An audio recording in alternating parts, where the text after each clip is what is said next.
우리 주님의 교회가 2020년 6월 21일에 작은 예수교회와 주님 닮는 교회가 둘이 이제 통합을 해서 이제 설립이 됐습니다. 그래서 7월 5일에 우리 주보에 나오는 것처럼 주님의 교회라는 이름으로 투표로 이제 결정이 됐습니다.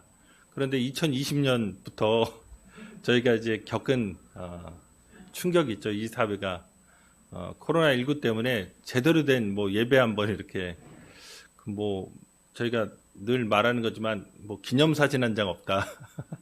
전체 교인이 찍은 기념사진 한 장 없는 초유의 사태가 있었습니다. 그리고 이제 오늘에 돼서야 다시 이제 식사도 하고 그 이전에 나눴던 소그룹이라든가 특별히 교회학교가 그 가운데 설립이 됐는데 현장 예배로 모인 적이 거의 없지 않나 싶어요. 특히 유초등부를 분리해서 이제 뭔가 이뤄진 예배는 오늘이 처음 아닌가 그런 생각이 듭니다. 그러니까 현장에서 그러니까 온라인상에서야 분리해서 드렸겠지만 어쨌든 이제 5월 첫 날이고 첫 주일인데 이 날에 다시금 우리가 교회의 소중함, 우리의 신앙의 소중함, 그리고 또 신앙생활, 교회란 도대체 무엇이냐, 교회는 무엇하기 위해서 모인 것이냐를 함께 이 말씀을 가지고 이제 나누고자 합니다. 왜 교회를 질문하냐면 우리가 이제 코로나19 상황에서도 상당히 많은 일들이 있었잖아요. 교회와 관련해서. 첫 번째 케이스가 이제 입에다 소금 뿌린 사건입니다. 분무기로 기억나시죠? 그렇죠. 우리가 소독하겠다고 목사님, 사모님이 교회에 들어오는 성도들에게 소금을 뿌리거나, 대규모 군중 집회, 정치 집회를 조장했던 어떤 목사님들도 계십니다. 그리고 감염의 온상처럼, 그렇죠? 소그룹, 그러니까 특히 신유와 관련해서 소그룹 하시던 분들이 서로 코로나를 옮기는 정말 어처구니 없는 사건들이 있었습니다. 그러면서 마치 교회 다니는 게 반사회적이고 또 상당히 미신보다 못한 이런 집단으로 비춰지지 않을까. 그리고 그런 이미지가 우리가 다시 예배를 드린다고 해도 당분간 사회 속에서 그 각인된 이미지를 벗어나는 게 쉽지는 않다. 그렇다면 이것들을 이제 극복하고 하나님께 영광 돌리는 삶으로 나아가야 되는데 그 핵심은 진짜 교회가 뭔지를 보여줘야 되는 거죠. 교회가 그런 게 아니라 교회는 이런 거다. 근데 이제 교회가 그런 거라는 얘기는 아주 간단합니다. 여러분과 제가 교회거든요. 내 삶이 교회인 겁니다. 그러니까 내가 비춰주는 게 교인이고 내가 교회인 거거든요. 무슨 우리가 다 모였을 때 교회에서 회의해가지고 결정하는 사항만 교회가 아니라 내 삶 자체가 교회인 거죠. 내가 교회 구성원이니까. 그러니까 우리가 어떻게 살아야 될 것인가? 의 문제. 교회는, 성도는 어떻게 살아야 되는 존재인가를 이제 오늘 함께 나누면서 우리 교회가 어떻게 세워져 가야 될지 함께 이제 은혜를 나누고자 합니다. 오늘 이제 시편 133편은 시편에서 제일 짧은 딱 3절밖에 안 되는, 성경이 늘 이와 같았으면 얼마나 좋았겠습니까? 근데 긴 것도 있으니까. 이게 표제를 보면 순례하는 노래거든요. 성전에 순례하는. 그러니까 기본적으로는 6월절과 무교절이 컴플렉스입니다. 이게 연결되어 있어요. 원래는 다른 절기였다가 융합돼요. 그래서 6월절, 무교절이 하나, 그 다음에 오순절 혹은 칠칠절 혹은 맥추절이라고 하는 게 이게 같은 거거든요. 같은 거 하나. 그 다음에 초막절, 장막절이라고 하는 거 하나. 이 3개의 절기. 그러니까 처음에 그 무교절, 유교절 컴플렉스는 이게 미래수학이에요. 그 다음에 오순절, 칠칠절이라고 하는 것은 보리, 맥추절. 그 다음에 그 초막절은 가을에 과일을 거두는 겁니다. 포도나 아니면 올리브 같은. 그러니까 이제 밀, 보리, 과일. 1년 농사죠. 그러니까 밭농사와 이제 과수농사. 이때 하나님이 최소한 3번 예루살렘 성전을 순례하게 하십니다. 그래서 함께 성전에 모여서 예배하고 그 하나님 앞에서 함께 기쁨을 누리는 그 수확한 게 있으니까 예물도 드리고 그런 이제 절기 행사입니다. 다시금 이 시편 133편의 말씀을 통해서 우리가 우리 공동체의 소중함과 더불어 우리가 어떻게 신앙생활해야 되는지 함께 말씀을 이제 나누도록 하겠습니다. 우선적으로 볼 거는 하나님이 우리에게 갖고 계신 어떤 계획이 있어요. 그게 축복의 계획인데 그게 가족 공동체라는 겁니다. 오늘 시편 133편이 보라라는 말로 시작합니다. 이 보라가 이제 히브리어로 흰인데 제가 이제 신학교에서 이걸 가르칠 때 학생들한테 어떻게 가르치냐면 마술 시간에 마술사가 이렇게 뭔가 베일에 가려진 그 안에 뭔가 있잖아요. 혹은 커튼이라든가 어디에 감춰진 거를 이제 그거를 열 때 그 관중들이 그걸 보고 와 이렇게 하잖아요. 이 장면입니다. 그러니까 보라는 말하자면 짠이에요. 짠. 뭔가 감춰진 베일을 확 벗기면서 봐라 이런 거거든요. 그러니까 지금 카메라를 만약 방송국 카메라라고 한다면 여기를 잡고 있다가 진짜 중요한 장면을 확 돌리는 겁니다. 그러면 사람들이 와 이렇게 되는 거거든요. 그런데 그럼 뭘 보라고 하는 거냐? 진짜 와 이렇게 감탄할 만한 하나님이 그렇게 우리에게 보여주시고자 했던 그 계획, 그런 아름다운 모습이 뭐냐? 오늘 본문에서는 어찌 그리 선하고 아름다운 거 얘기하잖아요. 감탄합니다. 야 어떻게 이렇게 아름답고 어떻게 이렇게 선하지? 여기서 선과 아름다움이 나오잖아요. 이거 보면 우리가 진선미할 때 선미가 나오는 거죠. 그렇죠? 선이 인문학적으로 하면 how to live거든요. 어떻게 살지? 나는 어떻게 살아가야 되지? 그러니까 미는 그 선에 하나를 덧붙입니다. How to live artfully. 어떻게 하면 예술적으로 살지? 어떻게 하면 creatively, 창조적으로 살지? 이게 미거든요. 내가 어떻게 살아가야 되지? 나는 어떻게 창조적으로, 어떻게 아름답게 인생을 살아가야 되지? 그런데 그 모습을 오늘 하나님이 보여주신 겁니다. 그게 형제가 연합하여 동거함이라는 겁니다. 이 형제가 연합하여 동거한다는 표현이 신명기 25장에 나옵니다. 그러니까 대가족 제도예요. 대가족 제도에서 그 형제의 어려움과 경제적인 어려움 혹은 사회적인 어려움을 함께 연합해서 해결해 나가는 그런 모습을 얘기합니다. 그런데 오늘 본문에서 형제라고 말하면 지금 순례하는 상황이잖아요. 순례할 때 형제만 진짜 올라가느냐? 그게 아니죠. 나와 피 한 방울 안 섞인 다른 사람을 놀랍게 성경은 형제라고 부릅니다. 그리고 신명기 15장에서 형제라고 하는 게 처음 나와요. 그러니까 나와 다른 사람을 형제라고 부르는 거. 이게 인류 최초의 문헌입니다. 그러니까 전 세계에 지금까지 존재하는 모든 문헌 중에 나와 다른 사람, 피 한 방울 안 섞인 남을 형제라고 부른 거는 성경입니다. 지금 유교절, 무교절 컴플렉스 절기에 그다음에 오순절, 초막절에 순례하는데 이게 어떻게 된 거냐면 본래 가족이 아닌 그 한 사람이 지금 농작물을 갖고 올라오는 거거든요. 하나님께 감사다. 1년 이렇게 농사할 수 있게 해주셔서 감사합니다. 드리는데 기본적으로는 자기가 토지가 있는 거죠. 땅이 있으니까 수확물을 거뒀거든요. 그런데 그 사람에게 딸려 있는 토지가 없는 가난한 사람들이 있습니다. 그게 나그네라든가 레윈 가난한 과부라든가 고아 같은 애. 토지가 없어요. 생산할 게 없어요. 아무것도. 그럼 그 사람들은 가족이 아니니까 그 성에 머물러서 혼자 손가락 빨고 있어야 되고 진짜 돈 있고 뭔가 토지가 있어서 그거를 수확을 거둔 사람만 자기 가족들을 이끌고 성전에 올라와서 예배드린 거거든요. 그럼 감사하고 그리고 그 나머지 음식을 먹고. 그런데 앞서도 말씀드렸지만 하나님께서는 율법을 통해서 나와 전혀 다른 실제로는 가난한 자들이죠. 레위나 고아나 과부나 이런 나그네 같은 사람을 그 토지 소산물을 함께 먹고 나누는 확대된 가족으로 만드시는 겁니다. 그게 예배인 겁니다. 오늘 우리가 신앙 공동체 안에서 정말 다 다른 사람인데 형제다, 자매다 이렇게 읽었습니다. 이건 하나님 앞에서 가능한 일입니다.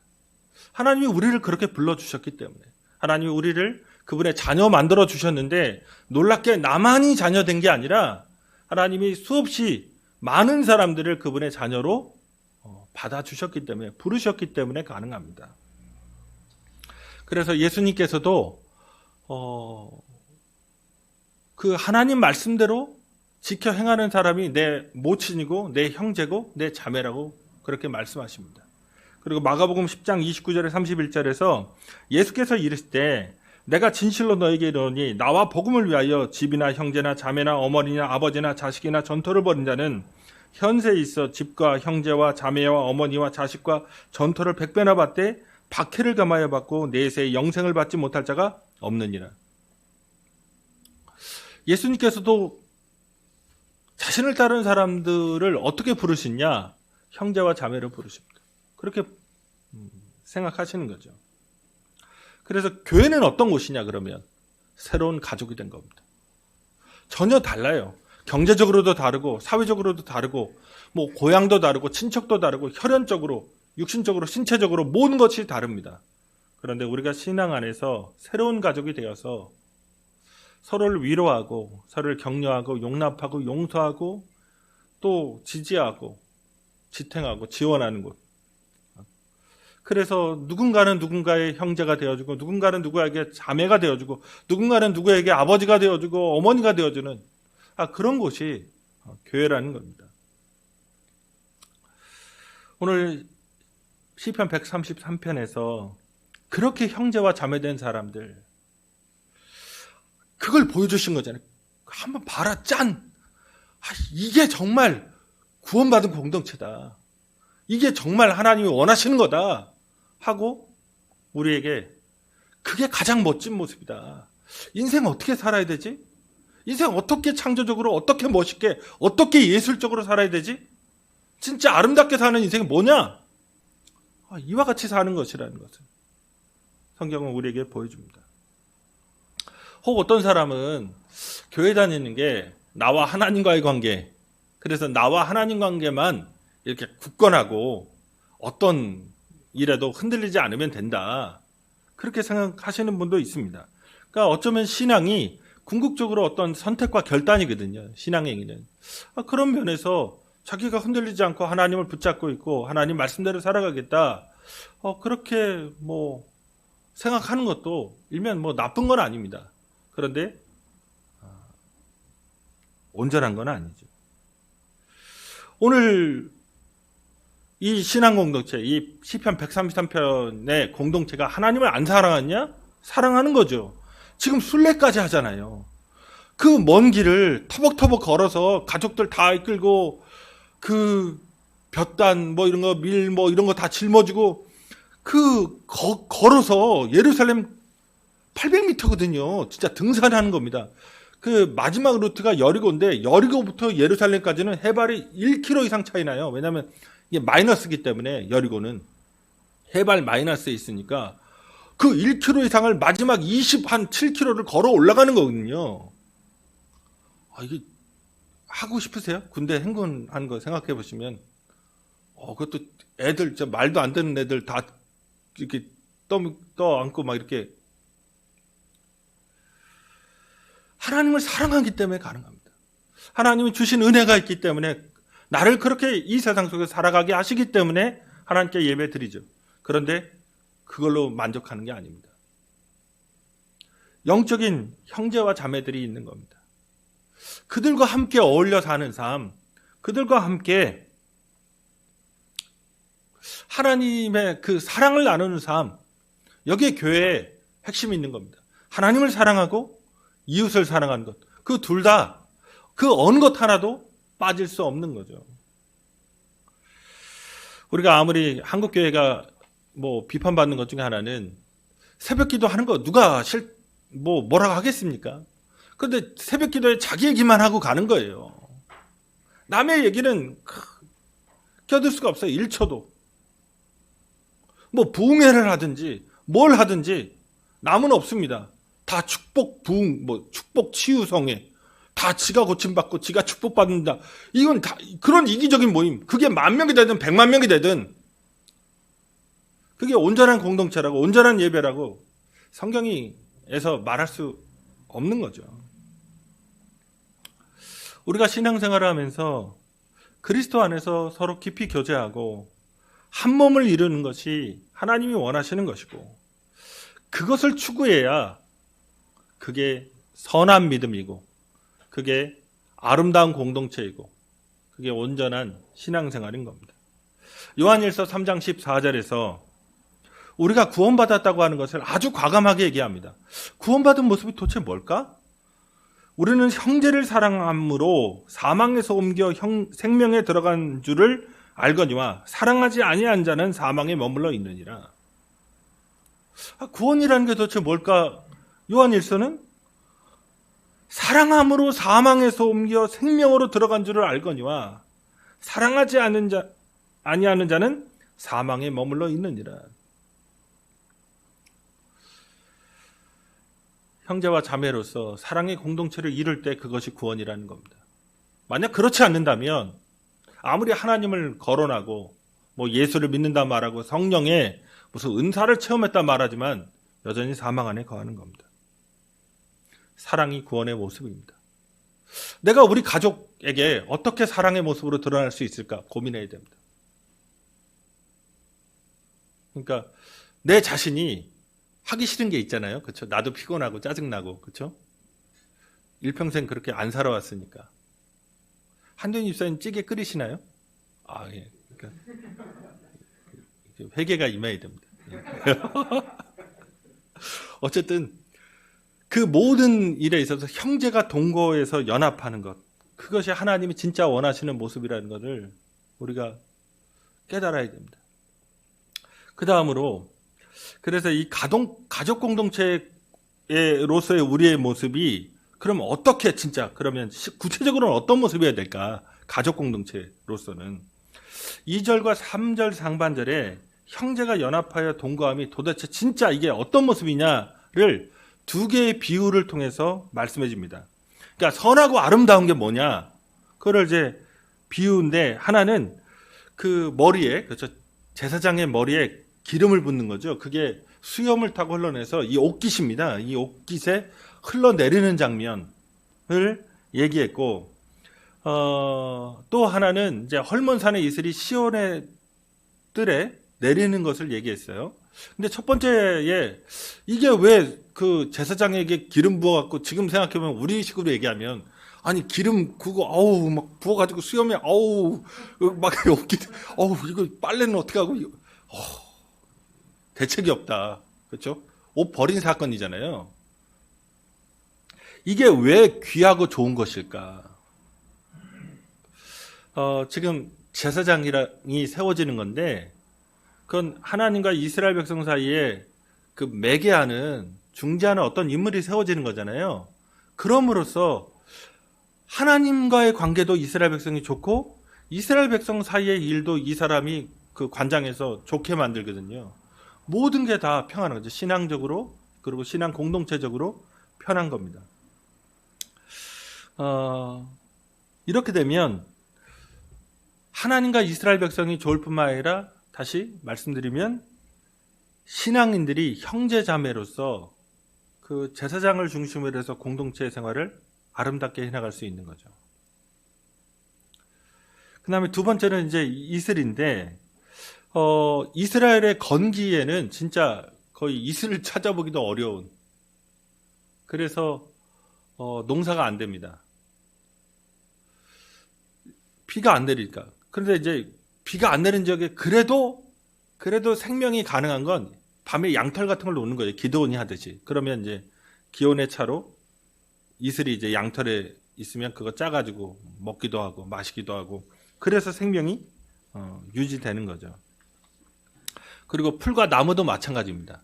그 이슬이 맺혀서 겨우 이제 건기에는 생존하는 거죠. 그러니까 이슬은 비가 내리지 않는 것을 경험하는 그 사회에 있어서는 거의 생명줄입니다. 또 하나의 근데 여기서 이제 이슬과 관련된 언급된 산이 헐몬산이거든요. 헐몬산이, 백두산이 제가 초등학교 때 그 사회과 부도에서 봤던 건 2744m입니다. 그죠? 헐몬산이 2770이니까 백두산보다 높습니다. 조금. 그러니까 백두산만큼 큰 산입니다. 여기에 만년설이 있고 여기에서 이슬이 풍부하게 존재하고 여기가 요단강의 그 발원지예요. 헐몬산이. 그런데 헐몬산과 시온의 뜰에 내린다고 했잖아요. 헐몬산은 실제 지금 시리아 땅입니다. 그래서 성지순례 가시면 헐몬산 안 갑니다. 시리아 땅. 그러니까 이스라엘의 최북단이었던 겁니다. 그 당시에. 그리고 예루살렘은 남유다잖아요. 남쪽에 있어요. 그러니까 이게 100km 이상, 수백 킬로 차이예요. 그러면 어떤 산에서 아무리 백두산에서 이슬이 황해도까지 내릴까요? 그런 일은 없잖아요. 이건 비유입니다. 그럼 왜 시온이라고 언급했을까요? 여기가 예루살렘이잖아요. 시온이. 그러니까 하나님을 거론한 겁니다. 하나님께 기쁨이 되는 거예요. 그런데 여기서 이 두 개의 비유에서 공통된 단어가 나옵니다. 그게 2절 끝에 내림 같고 3절 끝에 내림 같도다. 둘 다 위에서부터 아래로 내려오는 이 히브리어 야라 동사를 썼습니다. 둘 다 흘러내리다라는 것을 쓴 거예요. 지금 어떤 상황이냐? 앞서 말씀드린 대로 이 순례죠. 지금 어느 정도 경제적인 여유가 있는 사람이 원래는 가족만 데리고 하나님 앞에 예배, 감사 예배를 드리러 오는 것인데 이제는 확대된 가족, 레위인, 고아, 과부 이런 사람들을 데리고 하나님 앞에서 예배를 드리고 가족처럼 먹을 걸 나눠주고 함께 기뻐하는 상황입니다. 원래 토지가 없어서 수확물이 없으니까 그런 절기에는 오히려 소외감을 느끼고 그런 축제 때에는 오히려 나는 아무것도 없구나 비참함을 느끼는 그런 상황이거든요. 그런데 하나님 앞에서 함께 먹고 마실 것이 있게 만들어주는 겁니다. 이게 위로부터 아래로 내려오는 거죠. 이렇게 서로 높이가 다른, 그러니까 헐몬과 시온이 높이가 다른 것이고 아론의 수염부터 옷깃까지 높이가 달라요. 낙차하죠. 그래서 흘러내립니다. 그러니까 이게 아름다운 모습이라는 구체적으로 교회가 도대체 뭐 하는 것이냐? 하나님의 은혜를 골고루 나누는 겁니다. 내가 많이 가지고 있다고 해서 내가 많은 것을 10분 누려야겠다. 그런 판단이 아닙니다. 우리 교회 안에서도 어쩌면 지금 미래에 대해서 불안한 지체도 있을 거고 혹은 나는 어떻게 살지 현재에 대해서 참 암담하게 참담하게 느낄 수 있는 사람도 있습니다. 뭐 신체적으로 연약할 수도 있고 경제적으로 위기일 수도 있고 뭐 실직이라든가 아니면 뭐 여러 가지 상황들이 있죠. 그때 교회 공동체는 함께 하나님의 은혜를 골고루 누릴 수 있게 여기에서 기름이 부어진다고 해서 여기서 머무는 게 아니라 흘러내리잖아요. 헐몬의 이슬이 내려오는 거거든요. 그래서 교회는 단순히 예배드리는 곳이 아닙니다. 하나님을 예배해야 되고 하나님을 찬양해야 되고 하나님을 사랑해야 되고 하나님을 존숭하는 것 그런 것들이 중요하죠. 그러나 그리스도인들에게 선한 영향력이 흘러가야 된다는 겁니다. 교회 공동체는 선한 영향력이 흘러가는 게 아니라 흘러내려야 되는 그런 공동체인 겁니다. 그래서 우리가 하나의 확대된 가족이 되었으니까 우리가 서로의 삶에 대해서 이 모양 저 모양으로 살펴서 우리 교회가 적절하게 뭐 재정도 있고 혹은 뭐 사람도 많잖아요. 어쨌든 일단 쪽수가 되니까 그런 일들을 감당해 나가는 것, 그것이 하나님 보시기에 선하고 아름다운 거라는 거예요. 이렇게 살아야 된다. 성도는 또 이게 아름다운 삶이다. 이게 창조적인 삶이다. 이 세상 안에서 교회는 그러기에 빛과 소금인 겁니다. 세상과 다른 모습을 보여주는 거죠. 마지막으로 그래서 하나님이 허락하신 우리의 구원의 모습이 뭐냐? 맨날 자기 인생의 짐을 지고 막 낙심하고 때로는 분노했다가 때로는 원망했다가 때로는 한탄했다가 때로는 이 세상을 개탄했다가 때로는 이 불의한 세상에 대해서 뭐 비탄했다가 뭐 그런 게 아니죠.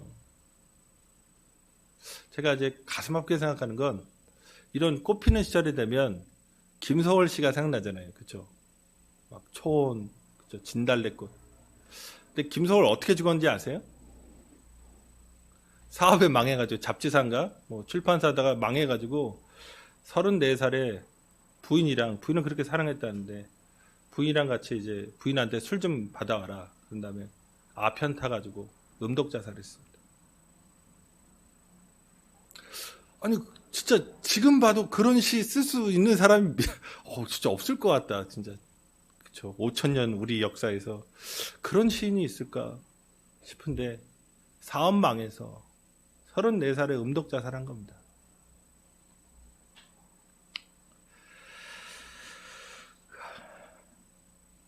핵심은 구원의 모습이라는 것이 공동체를 통해서 분명하게 경험되어야 됩니다. 오늘 이제 3절 하반절 보시면 거기로 언급된 게 시온이죠. 서로 다른 사회적 계층에 속한 순례자들이 함께 모여서 하나님을 기쁨과 감사함으로 예배합니다. 그러면서 하나님이 축복을 명령하셨다는 거예요. 그런 공동체에게 그렇게 선하게 살아가고 그렇게 아름답게 살아가는 공동체에게. 그런데 여기서 1절에서 이게 시라는 걸 또 문학적으로 봐야 됩니다. 1절에서 형제란 단어가 그 히브리어로 아힘입니다. 그런데 3절에서 생명이잖아요. 하나님이 축복으로 명령하시게 그 생명인데 그 생명이 하임이에요. 그러니까 형제가 아힘, 생명은 하임. 이게 지금 워드 플레이 하고 있습니다. 거기에서 또 시온이 히브리어로 시온인데 복을 명령하셨다 할 때 명령하다가 시와입니다. 시온, 시와. 이것도 워드 플레이입니다. 이런 거죠. 형제와 생명이 워드 플레이 되고 있잖아요. 그러니까 예루살렘에서, 그러니까 하나님 앞에서 진정한 예배, 그리고 진정한 사귐, 여기에 예배와 축복이 맞물려 있어요. 그런데 그 예배와 축복을 연계하는 고리가 뭐냐? 형제예요. 형제를 통해서. 우리 모두가 복받기를 원합니다. 하나님의 은혜를 덧입기를 원합니다. 근데 이제 성경이 가르치는 것은 우리가 스스로 아무리 노력하고 그렇게 수고해도 복을 받지 못한다는 거예요. 내가 아무리 길길이 날뛰어도 안 된다. 복은 이 세상 만물을 창조하시고 주관하시는 하나님만 주실 수 있는 겁니다. 그런데 하나님이 우리에게 구원이라고 하는 이 복, 생명이라고 하는 이 충만함을 누릴 수 있는 것을 주셨습니다. 그게 공동체, 교회예요. 그러니까 하나님 앞에 진짜로 올라가면, 그러니까 지금 성전에 올라가는 노래잖아요. 이걸 한번 생각해 보시면 하나님께 진정한 예배, 하나님께 진정한 하나님이 원하신 대로 예배로 나아가는 겁니다. 올라간 거예요. 성전에 올라갔어요. 진짜 올라가면 뭐가 흘러내려오는 거죠? 복이 흘러내려와요. 그런데 진짜 올라간 그것, 그리고 흘러내려온 그것에 뭐가 있냐? 형제와의 관계가 있는 겁니다. 교회 공동체 안에서 우리가 진짜 그런 삶을 사모하고 그런 삶을 살아내려고 노력하느냐. 신앙 안에서 함께 연합된 공동체는 하나님이 보시기에 아름답고 선한 공동체이고, 그런 공동체에게 하나님은 복을 주시고 생명을 주십니다. 말씀 맺겠습니다. 하나님이 우리에게 진짜 보여주시려고 했던 그 구원의 모습은 가족의 공동체입니다. 확대된 가족으로서의 공동체. 그리고 그 공동체 안에서 우리가 어떻게 그럼 구체적으로 살아야 되냐? 선한 영향력이 흘러내리도록, 나로부터 흘러가서 이게 나보다 못한 사람에게 흘러내리도록, 그럴 때 하나님이 우리에게 풍성한 구원을 주십니다. 영원한 생명을 주십니다. 오늘 우리가 주님의 교회라고 하는 하나의 신앙 공동체를 이루고 그 신앙 공동체 속에서 하나님을 온전하게 섬기고 그 온전한 섬김이 하나님의 뜻대로 살아가는 것이라면 우리 형제 자매를 귀하게 여기고 우리의 여러 가지 어려움과 그런 아픔 이런 것들을 함께 기도하고 또 돕고 나누어서 하나님이 기뻐하시는 그런 공동체, 그리고 이 세상의 빛과 소금된 그런 공동체로서 하나님께 영광 돌리는 우리가 되기를 소망합니다. 우리 다 함께 기도하시겠습니다. 기도하실 때 우리가 오랜만에 모였는데 때로는 뭐 기도 제목도 모르기도 하고 어떻게 사시는 것인지 어떤 느낌으로 지내시는지 모를 때도 있죠. 그런데 다시금 우리의 마음을 열어서 우리 공동체 한 사람 한 사람 구성원들을 사랑하고 섬길 수 있도록, 또 그 구성원들의 어려움과 그 고민을 나도 때로는 짊어지는 그런, 만약 가지고 있다면 흘러내릴 수 있는 선한 영향력을 그런 마음으로 살아갈 수 있게, 그래서 우리 모두가 풍성한 하나님의 축복 속에 살아가는 공동체가 되도록 우리 주님 한번 부르고 간절히 기도하시겠습니다.